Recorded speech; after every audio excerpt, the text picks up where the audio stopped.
Onze reis gaat door Polen.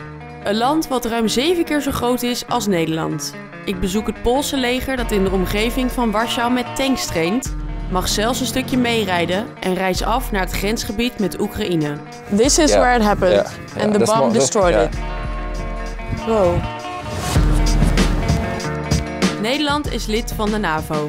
Samen met bondgenoten beschermen onze militairen het NAVO-grondgebied, zodat wij van vrijheid kunnen genieten. Zolang ik leef, verkeren wij thuis in vrede. Maar sinds de oorlog in Oekraïne komt geweld wel steeds dichterbij. Ik reis samen met een kleine crew langs de oostflank van de NAVO om met mijn eigen ogen te zien hoe onze bondgenoten vrijheid ervaren. Dit is Mika langs de oostgrens.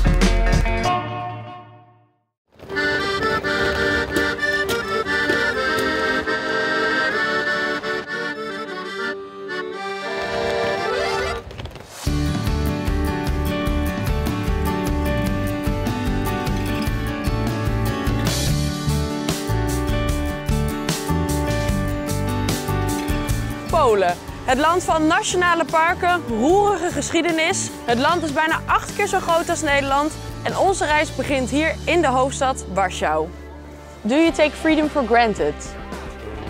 Yeah, I think so. We should be taking freedom for granted, but of course we still need to fight for it.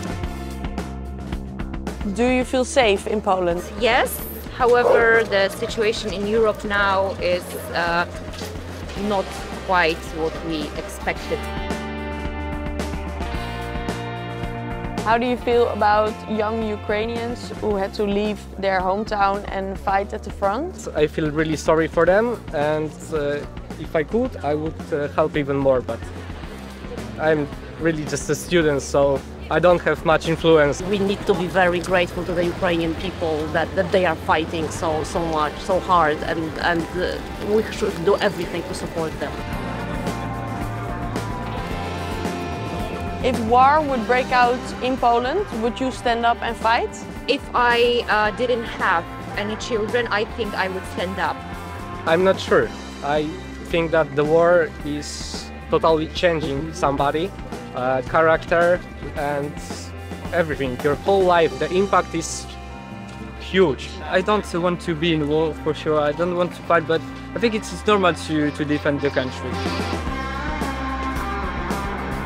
Do you think NATO is important for Poland? Yeah, it's definitely important because we are definitely more safe because of NATO. If it weren't for NATO, then I don't know, but maybe a situation like in Ukraine might happen to Poland like a few years ago even.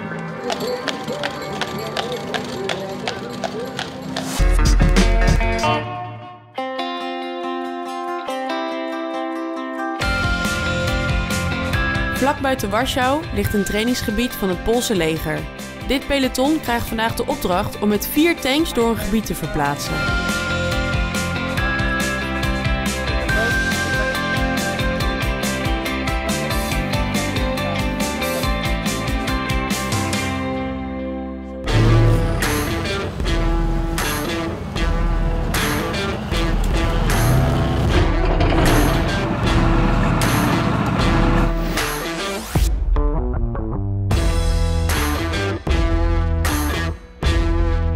Ik wist dit dus niet, dat je dus als je met zo'n grote tank laat je natuurlijk mega veel van die sporen achter, dat je dat dus helemaal moet gaan uitwissen, zodat de vijand dus niet ziet dat jij hier bent geweest.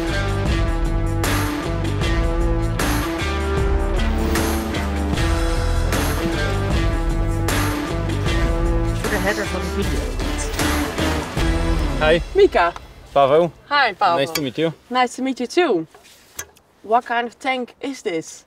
This is Leopard 2 PL. It's a Polish modernization of Leo 2A4. This is tank of our company, and this is main tank in Polish army. We have another type of tanks, the PT-91 and T-72. And in the future we take from the US Abrams tanks. But basically we train on the Leo. I serve on this type of tanks 6 years. I think this is a very good machine. It's heavy armored, have good equipment, good optics, fire control systems, and we feel in these tanks very safe. What's the firepower of this tank? The main gun of these tanks is cannon, 120 millimeters in NATO standard ammunition, and they have 2 machine guns, coaxial and air defense machine gun. What does the driver see? The driver has 3 periscopes. They have very limited visibility, and my task is help him on the road, on the field, steering the tank. If you say left and he goes right, then you will crash. Yeah, they must trust me and I must trust him.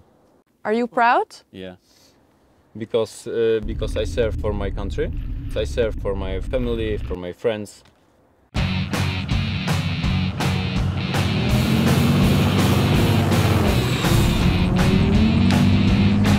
Dat was even een boven.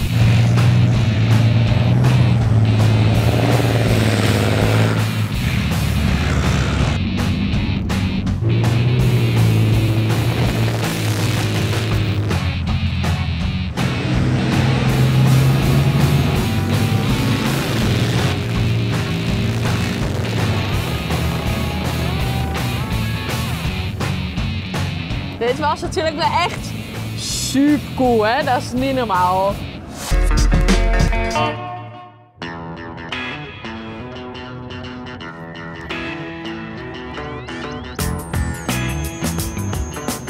Ik ben onderweg terug naar de hoofdstad, waar de Nederlandse ambassade ligt. Hier heb ik afgesproken met overste Van den Broek.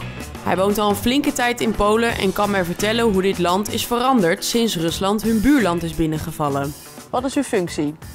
Ik werk in Bydgoszcz, in het Joint Force Training Center, als analist bij de Training Assessment and Quality Assurance Branch. Mijn nevenfunctie is, ik ben Nederlands Senior Representative in Poland. U woont ook in Polen. Hoe zijn de Poolse mensen en hoe is de cultuur? Ja, in eerste instantie lijken ze dat ze wat meer gesloten zijn. Ik ben zelf Brabander, dus wij zijn vrij open. Maar als je Polen eenmaal goed kent, dan heb je een prima relatie. Waarin verschilt het Poolse leger dan weer van het Nederlandse leger? In Polen staan ze toch wat dichter bij de realiteit. Dat heeft natuurlijk ook te maken nu met de Oekraïne. Je merkt dus dat een Pool wat meer gecommitteerd is, dat hij wat meer doet voor het land. Merkt u nu ook door de oorlog dat er meer aanmeldingen zijn? Ik weet wel dat Polen behoorlijk wat ambities heeft om uit te breiden. Polen wil eigenlijk binnen Europa het grootste leger worden en het sterkste leger. En dat is natuurlijk een forse ambitie. En ze zijn aardig in de richting aan het gaan. Merkt Polen nu verschil, nu de oorlog is? Ja, natuurlijk. Want als je kijkt, Polen heeft het meeste aantal Oekraïners opgevangen van heel Europa. Dus als je kijkt naar de aantallen, heeft wel degelijk een invloed. En met name in de grote steden zie je erg veel Oekraïnse kentekens. In het najaar van 2022 is er een raket ingeslagen in een stadje in Polen. Ja, ik kan me herinneren, dat was in Przodowów. Als je Russen hebt die doelen kiezen nabij de grens, heb je natuurlijk de kans dat er op een gegeven ogenblik fragmenten van een raket die onderschept wordt overkomen.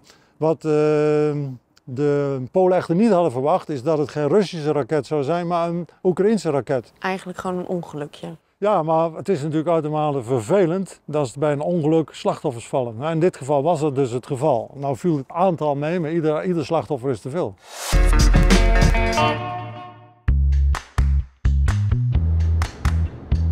Gisteren zijn we richting het oosten van Polen gereden.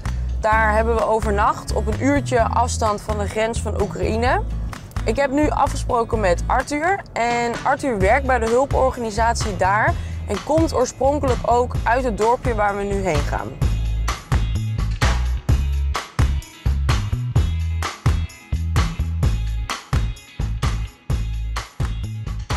There is not that many people that live here, and it's quite a place. Not that many people have a job here, so they moving out, and there is a lot of old people here, not that many young ones. When you were younger, there were like 400 people in the school, right? Yeah, it was a big school. There was a bus that was bringing kids from other villages. The bomb hit just right here, over there. This is where it happened. Yeah. And next to that, there are so many buildings. Yeah, but this is the company, but you know, there are buildings with people, so it's really close, and there is people living here. Here. And there was a building here, so this is destroyed. The scale is destroyed. There was a building, and the bomb destroyed it. The small building, yeah. Who were the men that died? There were 2 men from this town, and there were around 60-year-olds, and I knew the one. There was a scale here, so there was a tractor coming with crops, and they had to wait, and then the rocket came and they died because, you know, they were in the wrong place at the wrong time, and unfortunately they died. Do you think people are more scared right now than before the bomb? It was a shock for us that Russia invaded Ukraine, and everybody here thought that we are next. Like, if not this year, maybe 5 years from now.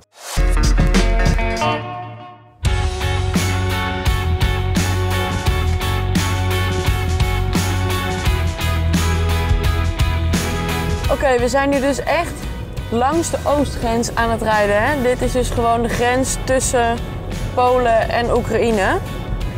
Dus ik wil eigenlijk wel even uitstappen.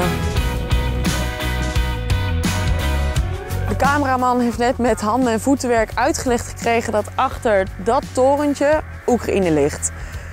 Ik vind het heel bizar om te beseffen dat hierachter dus gewoon een oorlog gaande is. Dichter langs de oostgrens ga ik niet komen.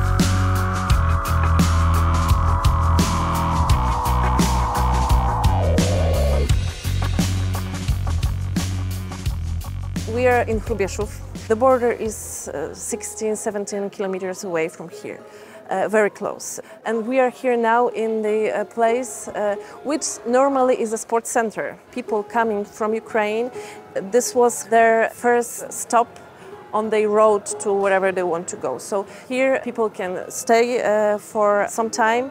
They will get some food, some shelter, some medical help if they need, whatever they need to go on. We haven't had this kind of humanitarian crisis since the Second World War. I mean, it's the biggest wave of refugees coming to Poland since then. How many refugees already crossed the border?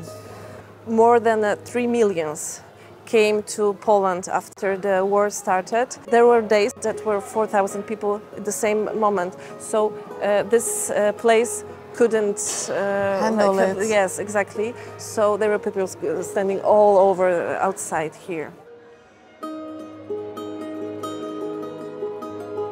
Right now you're celebrating Christmas. Most of Ukrainians are members of Orthodox Church, and they have Christmas 2 weeks later than we have.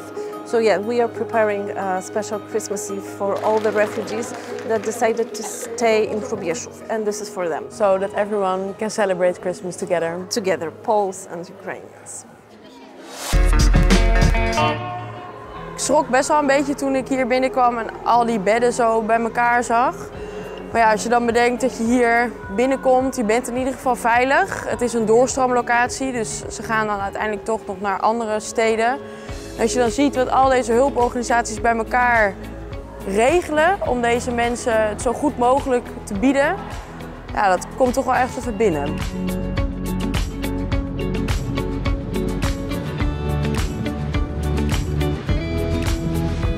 De Poolse krijgsmacht heeft de ambitie om een van de grootste van Europa te worden. Ik heb zelf mogen ondervinden hoe het is om mee te rijden in een tank, wat ik echt een hele gave ervaring vond. Het land zet zich in om Oekraïense vluchtelingen te ondersteunen en te helpen waar ze kunnen. Dit was echt een reis langs de oostgrens.